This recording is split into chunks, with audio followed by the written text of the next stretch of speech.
Alrighty, guys. We are back here with Cayden. Cayden, how do you pronounce your last name? Shit. It's like really Shit. complicated. Okay, yeah, I honestly wouldn't have guessed, but we are here with Cayden, who's currently in the frat house, right? Uh, and Cayden, the reason why he's here, if you see like maybe a title or a thumbnail, he's a 19-year-old kid that just ripped 9.5K a month while on summer break closing, which is something that a lot of people want to do. So, Cayden, I appreciate you coming on, man. Yeah. My pleasure, man.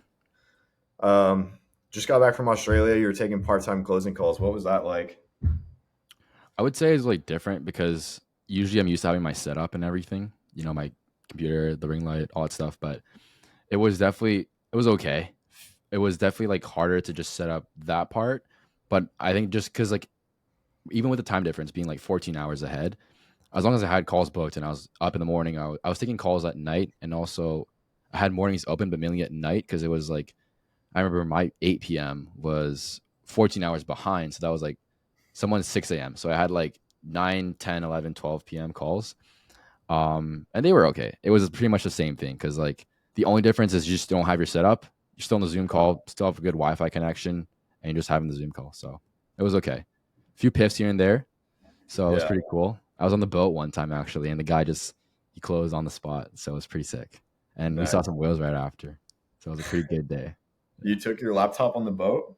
No, I had my phone. So he Okay. deposit closed, and I remember his bank. It was so I get so annoyed at this though. Like, there's so many deals where it's literally just a bank, and like I have to do a deposit because their bank's trolling them. They're closed on the weekends, so it takes like 2 or 3 days, and then I deposit closed him, and then he was texting me on the boat, having a few more like little objections. So I was like handling it through text because I couldn't call him either, and then he just closed on the spot. So he like said, "Yo, paid the 5K," and it went through. It was Nice. cool. Nice. And then one deal on the plane. That was actually kind of crazy though. It I was so remember funny. I remember that post. What, same thing, like deposit and then the rest came? No, he actually this was a lead that didn't close at all. Like he was a annoying like because in the BDC like it just happens. We have those like college kids who are not serious. He was one of Right. those 18-year-old or 19. He was actually my age, 19-year-old guy who was like just in college trying to do this on the side. And then I hit him with all the stuff. We went through the pitch. At the end, like he had to talk to his dad, and I was going through the smoke screen, like, all right, is it actually that or what? And I found out later he was kind of scared. And at the end, like through the call, he said, you know what? I'll just go and try on my own, right?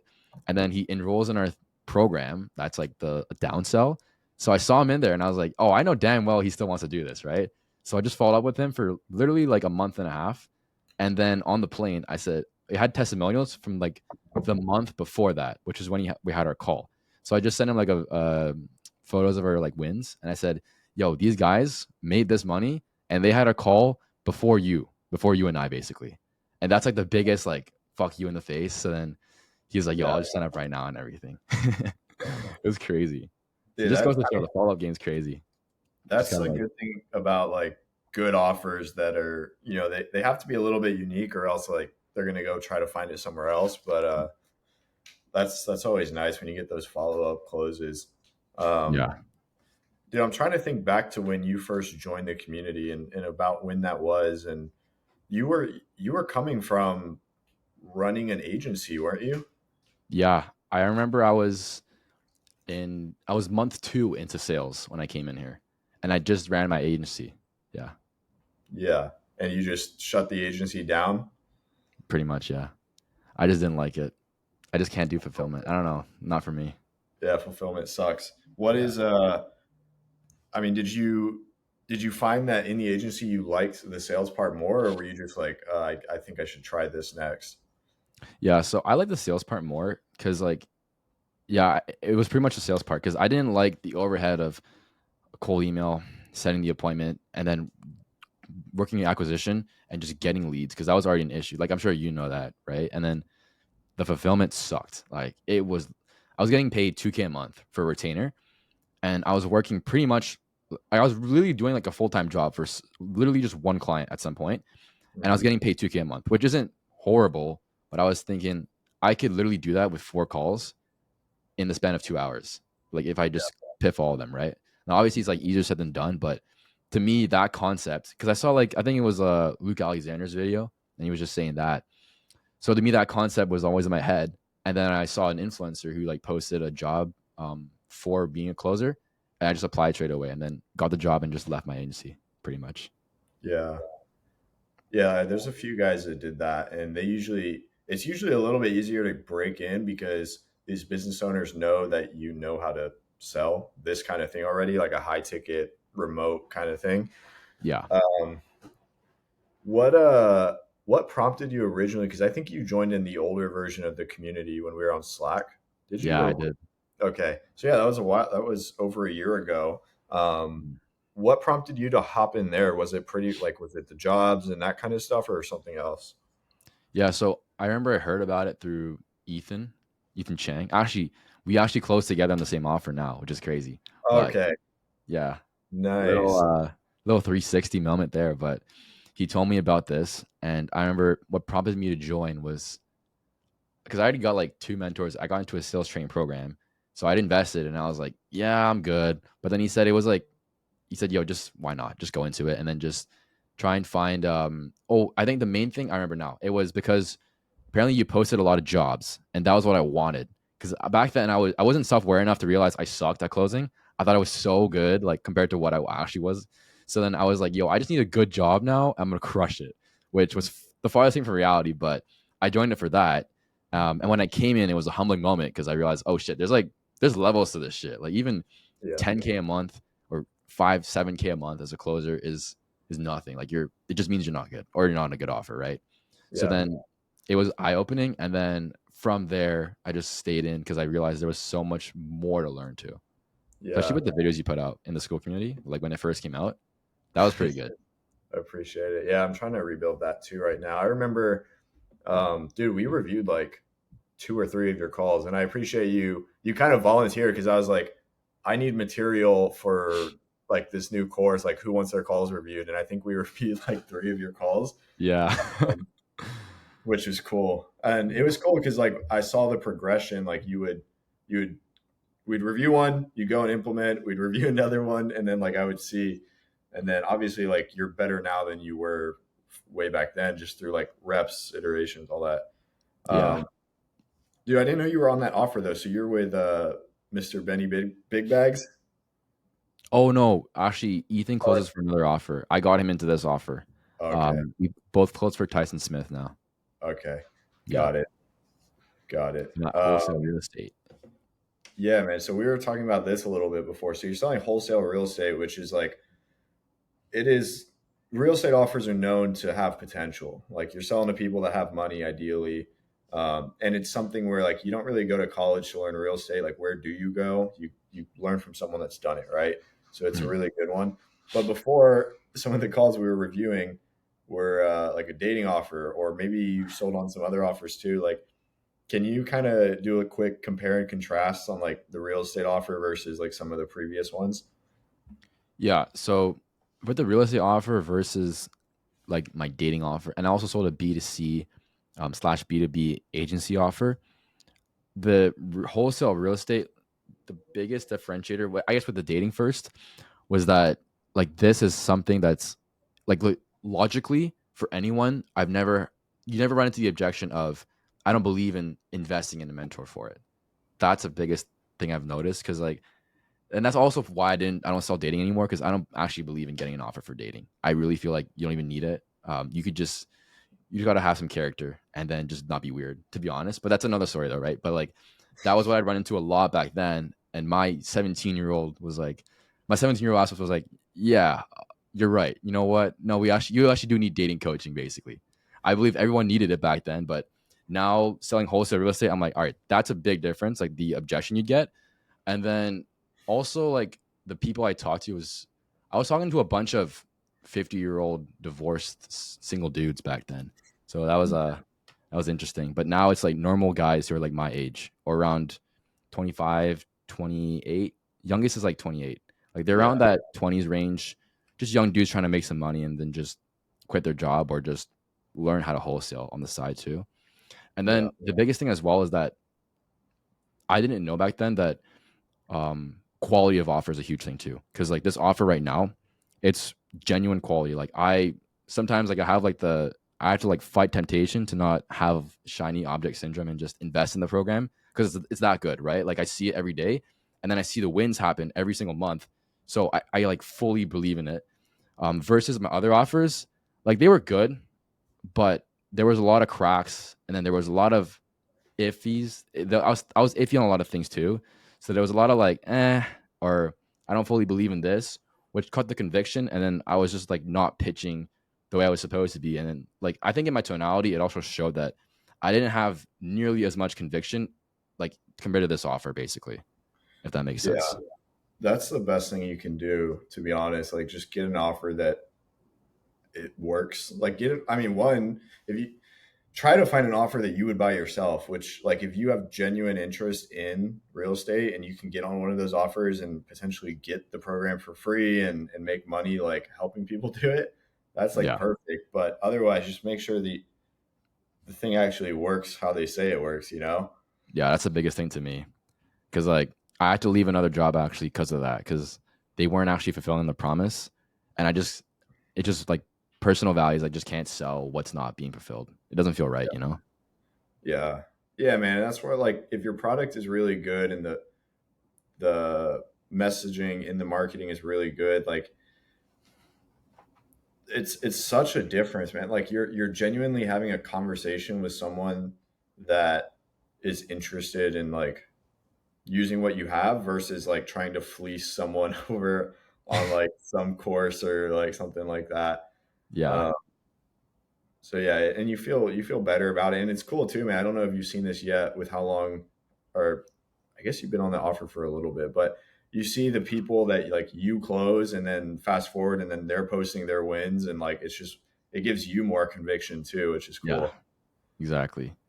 Cause you like I genuinely feel like I'm always helping someone out. Like when I get them on, I don't feel like I won. I feel like they won. Cause I'm like, yeah, you invested. It kind of sucks in Yeah, the start, but I'm literally just changing your life for the better. If they yeah, commit though. But yeah, it's a nice side. I noticed though, like no matter how good your offer is, there's just so many people who just don't want to commit. Like it's kind of sad, but that's the part that they don't always talk about and everything. Like yeah. that 30% who just say, I don't want to do it anymore. Even though they literally threw 5 grand, they're like, yeah, I just don't want to do this. I'm just gonna quit, which is It's just crazy crazy. to me. Yeah, it's crazy, man. Um, how do you feel like you've recently invested in your setup? You got the mic, you got the light. Do you feel like that's helped you on sales calls? I don't know if you've had interviews with that stuff, but like, do you notice a difference? Oh, so I actually just got this. So it's like my second or third call with this though. Okay. Um, oh no, I've had like a few calls this week. I would say I've noticed a difference, like, um, in terms of actually, I don't know if it's placebo or not because I had like maybe 6 or 7 calls with this, so I don't really know. Hmm. But I will say it's been smoother though with just frame of the call sometimes. But maybe that's Yeah. like a odd number or like an odd case.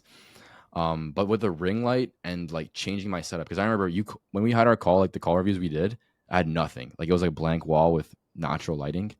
I changed it to have a ring light and then have like a light in the back, and then clean my room up and have like a actual setup. It actually looked much better. And I did notice it was a lot easier. Like I had a higher close rate. I don't know if it's like just in my head or something like that, or if I just got better, but I did notice a big difference in your setup. Um, and I got this because of just the audio quality. And I said, you know what, tax write off. So I got that instead. But Yeah. you have to see if the mic works though for like Yeah. better calls. You gotta give me or I think I can't remember if you sent it to me, but the link to that cord because mine broke. So Oh yeah, you're it's so probably confusing. you're probably showing me up on the audio quality right now. Pretty bad. I'm in this like echoey hotel room. Yeah, Um, but when we go back to okay, so you did 9.5K in a month US, but you're in Toronto. So what is that in Canadian? that's 13,000. Let me double check. Do Yeah, you when you are trying to like hit these milestones, like are you kind of looking at like in USD or Canadian?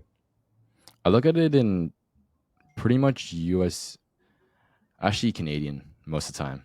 Yeah. They're just like, I don't know, it's just a habit. I would always see USD as just like, oh, it's my own country. In my own Yeah. shitty currency, it's actually more money. Like Yeah. Just more for taxes. yeah. The 5K pip is like a basically a grand in Canadian, which is nice. Yeah. That's sweet. What when you did the 9.5 or the 13 in a month, how many calls were you taking? Like what was the day to day looking like? Yeah. So calls that I had, like active calls or just no shows? Or just like overall everything. I would just say like calls on the calendar per day, including Yeah. no shows. So calls on the calendar per day, honestly, it wasn't even that much, which is why like I'm totally cool with doing this in like college because I realized like obviously my calendar's open full time and it's supposed to be full time, but realistically with a good setting, like a good setting system, and you're actually vetting leads, you're not just saying, "Hey, book a call," and it's a free strategy mystery call that you might find out what's going on. Like they're actually quality leads. My calendar is not always like full. Like I had maybe, let me check right now actually, because I had to cancel a lot of them because they didn't want to invest. We were upfront also about our investment. We didn't say like, oh, it's maybe 500 or something like that. We said it's 5K, and Mm. then from there we'd set the guys. And we had a good setter too. So I'll give Peyton credit. He's the setter there. But I had about, let's see, like 2 or 3 calls per day. It wasn't even that much. But then some days I'd have like 5 calls. So Yeah. overall, about like, yeah, something like that. Just 3 calls, sometimes 4 calls per day. And then, yeah, a lot of them no showed though, which kind of sucked, but it's part of the yeah. game, I guess. I think we get like dude, I've been thinking about this a lot lately. Like so many people maybe I just got so used to being in this space. I stopped realizing how crazy it is that like you can do that like with that little calls, like 3 to 5 calls a day, and some of them don't even show up, and they're inbound, and they know that it's $5,000, and they say yes to that. Like that's such a cool opportunity. Yeah, insane. What you we were talking about this a little bit before, but when it comes to finding like this is a you would say a good offer, you didn't just find it on Indeed. You didn't find it on LinkedIn. Can you describe a little bit of the process of like how you found the offer? Yeah. So this offer was a pure just know the guy. It was just through knowing, being in the space and being connected with, it's the money space, like the guys, because I want to sell info. So I was like, you know what? Why not know the guys in info as well? So if you go on like money Twitter, it's basically all the guys who are on there. They all sell info. They all have high ticket programs. So I made sure that I wasn't like networking and just doing Yeah. those like random talks with them. Like, I was just like cool with them and just kept in touch here and there. And then when I needed an offer, I just had to make sure that I knew them enough that were cool and like I can just hit them up without also like without just being like knowing them just for that though, but actually wanting to like just be chill with them and be homies with them, but also have that as well. That was like the mindset that I had walking into it. And I think it really helped me a lot. Cause like I feel like even when you meet someone and you just see him as a connection, um, I swear you can sense it. You can just like smell it like, oh, he's just trying to know me just so he can get this job. But if Yep. you really go to the extent of just like being cool and being chill and meeting the guys, and then using that network as well in the right way, like, hey, yo, you got an offer, like simple as that. That was Yeah. how I was able to get this. Because like I just feel like on LinkedIn and Indeed, it's just you have too many. There's too many people who are just unqualified, and then I don't know. I never tried it, so I can't really speak on it. But I feel like it's just wouldn't have the best offers on there too. Like it's going to Yeah. be a lot of corporate sales too. I Right. don't imagine a guy in that space who wants a good rep and has a good offer to be like, hey, let me go on LinkedIn to find a good sales rep. Like they're going to go with people they know. And that's why I was like, all right, I'm going to be in that position basically. Yeah. Yeah.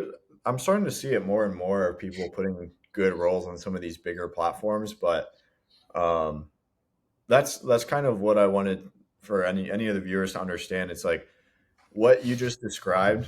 about not being, super needy from day one, like give me a job, do you need a closer or whatever, is like what I would recommend to everybody. And I think the guys, like, now you're at the point where we're talking about a few people before. It's like if this offer shut down tomorrow, like you could do the same thing again, probably. Yeah. Um, and it's hard, man. A lot of people just want like the most direct point A to point B route. And it's like, oh, do these 5 things and you'll make $10,000 a month. But in reality, it takes a little bit more. Yeah. Some people get lucky. Like you can apply to one job, get hired, make 10K in a month. That would be crazy. But like Yeah. really, it just seems like you kind of understand. Like I got to invest in my ecosystem, build it up, give me like a little insurance policy, and meet some cool people too. Yeah. And Um, also, oh, sorry, I cut you off. no, no, go ahead. No, I was saying like even like knowing is just one part though. I'm trying to like explain this in the clearest way I can. Um, so like that's one part of like this entire equation because there's your skills, your experience, and also programs you've been through. Because like much as it sucks, it's good to be in them. Like they're not.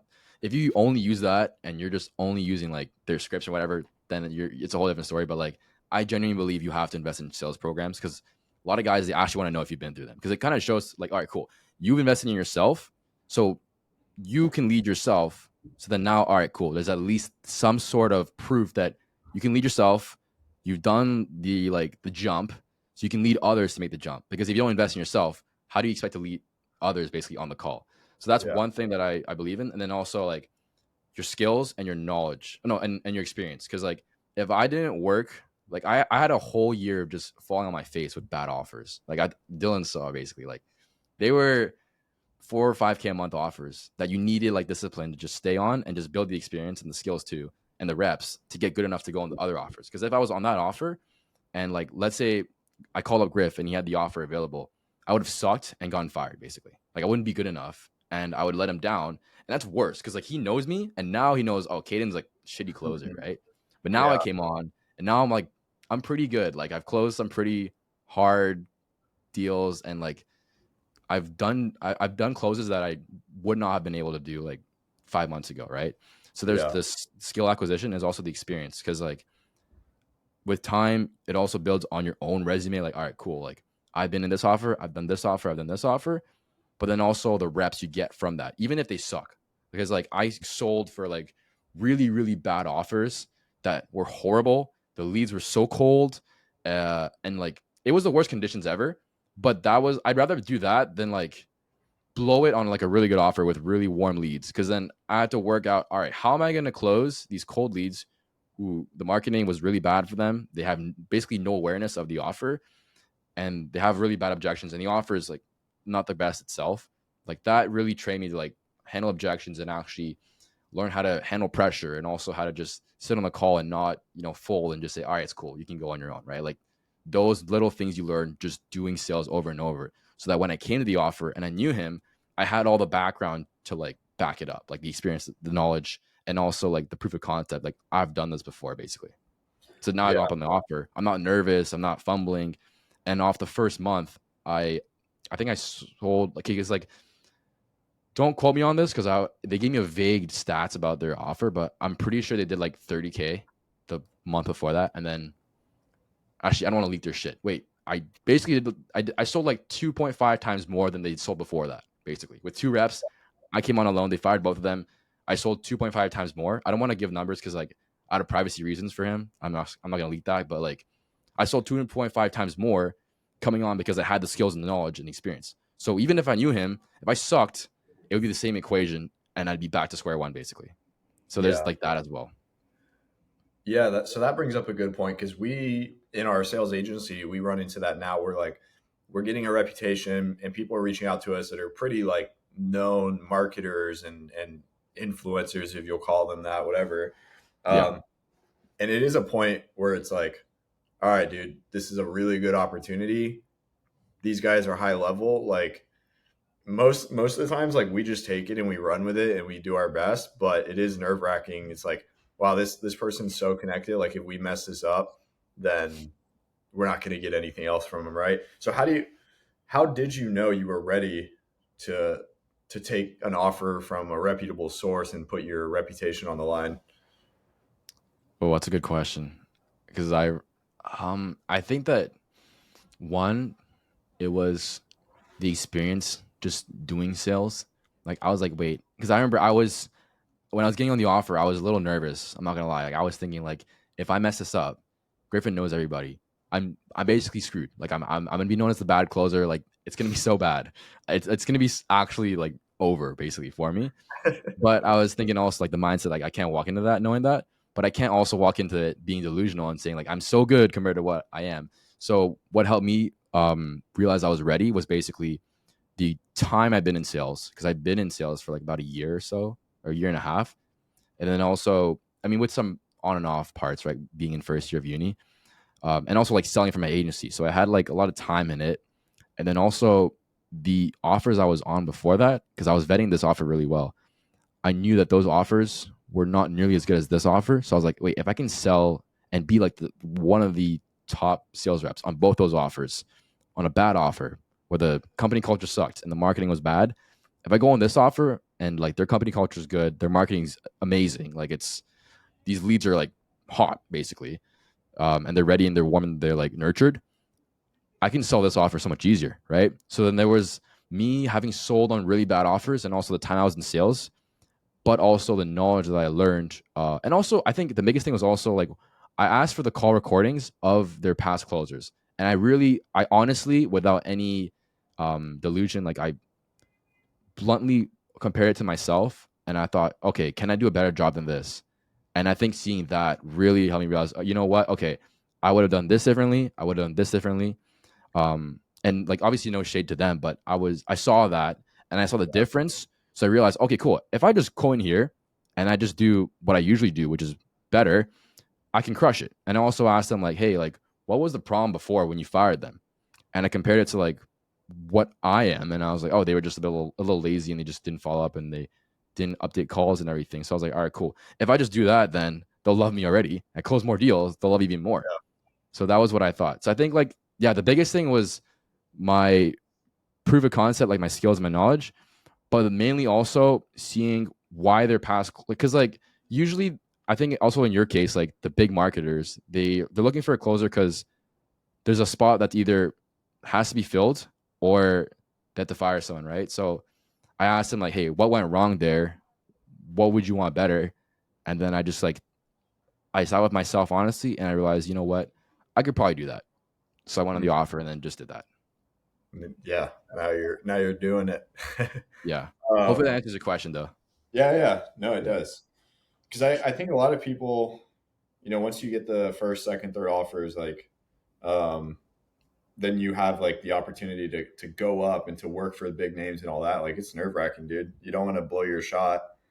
Um, I want to ask a little bit, I guess, because like I would say you're on the younger end of a lot of the guys that come in and like have success in closing specifically, because like, you know, a lot of 18, 19, 20 year olds, like they look young and they act young. Um, I guess like for you being 19, we Hmm. talked about this a little bit before, but like, can you kind of elaborate on what it's like selling to people that are twice your age, and kind of the mindset that you have to have going into these calls to make sure that, you know, it's not, your age isn't an issue for you. Yeah. So the way I see it in my mindset when I walk into calls is I literally don't even think about it, because I feel like when you think about someone being 40, like they say, oh, my kids, they talk about kids and everything, right? And they don't know how old I am. I just try not to think about it, because then the second I think about it, I think the big issue is also you pedestalize them because they're older. You think, oh, more knowledge, been around the earth Yeah. like twice as long as me, right? Like they were 20 and I was a fetus. Like if I think that way, I almost put them on a pedestal, and that's not how the call should go, because you're supposed to lead them. So I just say, you know what, we're the same age. That's how I like think of it. It sounds a little stupid, but I basically like I think overall in like the business world too, like I remember in the agency game, there was clients who were all older than me. And the biggest tip I learned was just don't like the age of someone should not make them better or worse, because Mm, if someone's older than you and they're bitter, it's just that they're just salty that they didn't make good decisions at your age. But it doesn't make you better or worse than anyone. It's equal.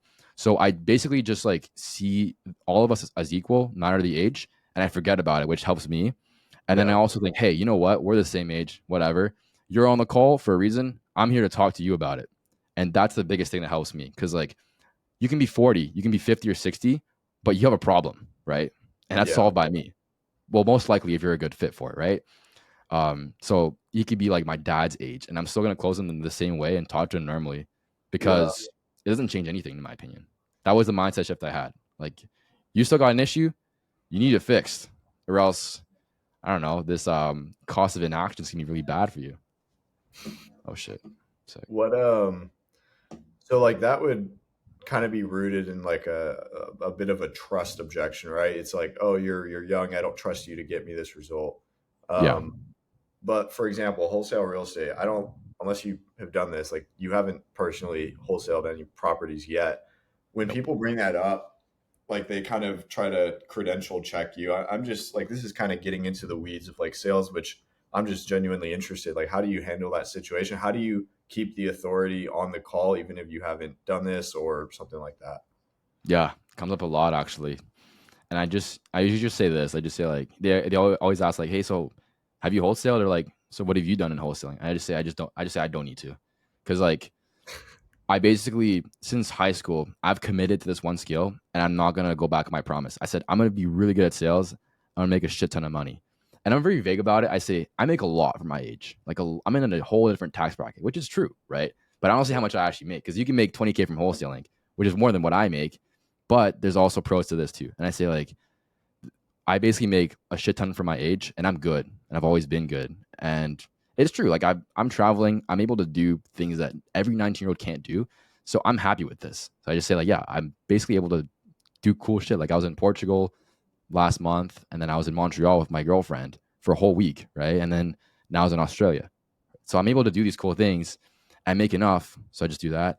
And I also bring up the fact that like there's also potential of sales. So I just say like I just kind of divert it. I just talk about the fact that like and it's true. Like I've committed to sales. I'm not gonna just go to some other business that is like quote unquote better just because I found out about it, because it's Mhm. too late for me, right? I said I committed to sales.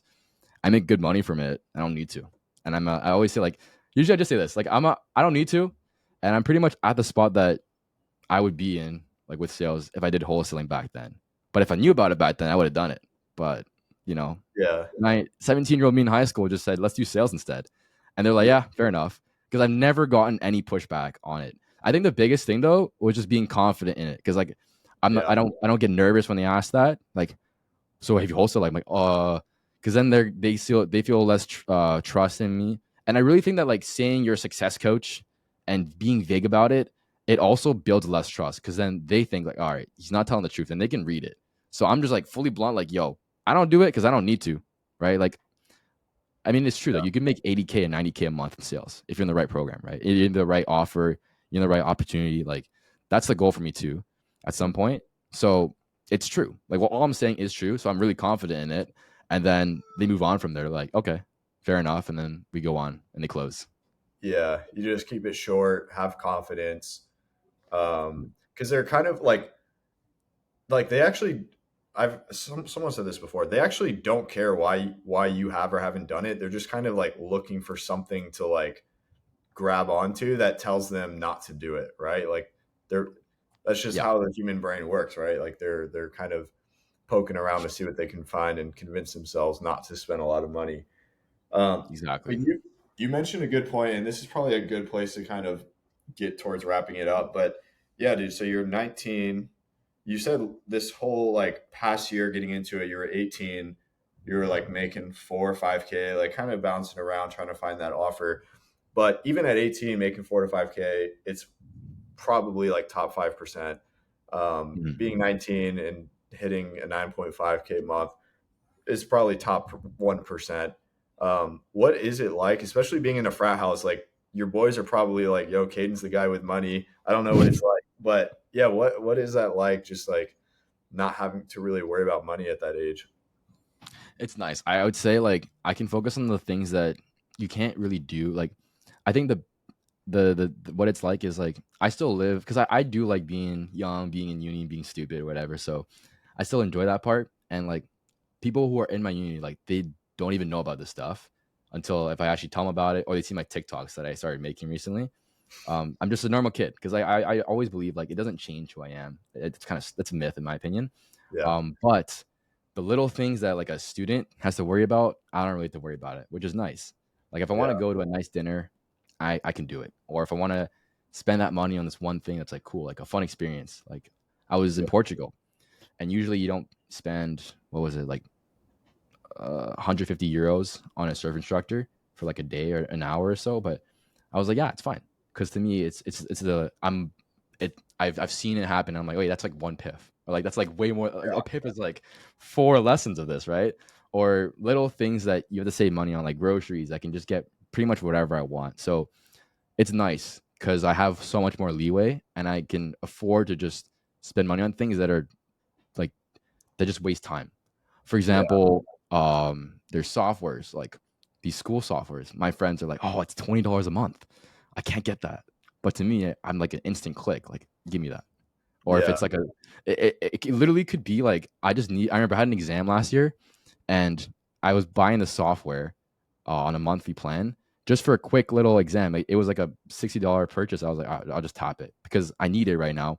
And those are the kind of like small inconveniences that get fixed from being in this. yeah. But other than that, I don't know. It doesn't change much for me. It's still like pretty much the same. Just having fun and just still being like a normal 19-year-old. Yeah, you don't want to. I think I'm the same. Like you don't want to take yourself too seriously because then you just get in this world of your own. No one wants to hang out with you, and that's not cool. Yeah.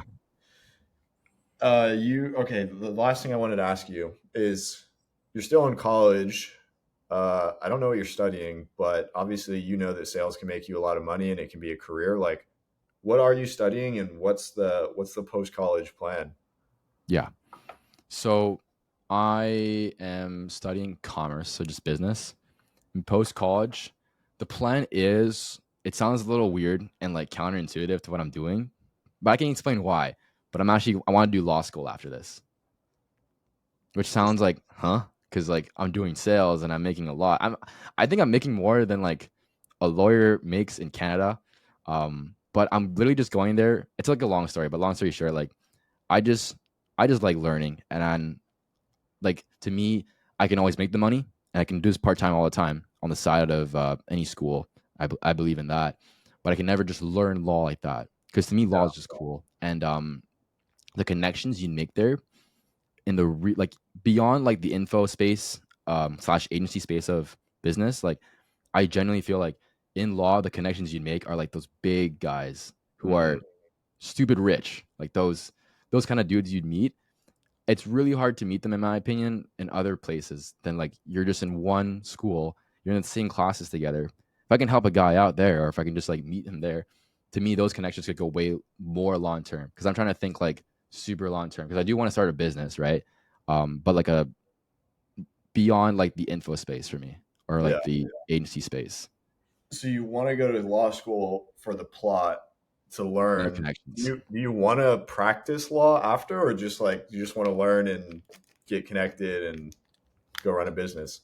Yeah, learn, get connected for the dad lore as well, and then just not be a lawyer because like the job there is crazy.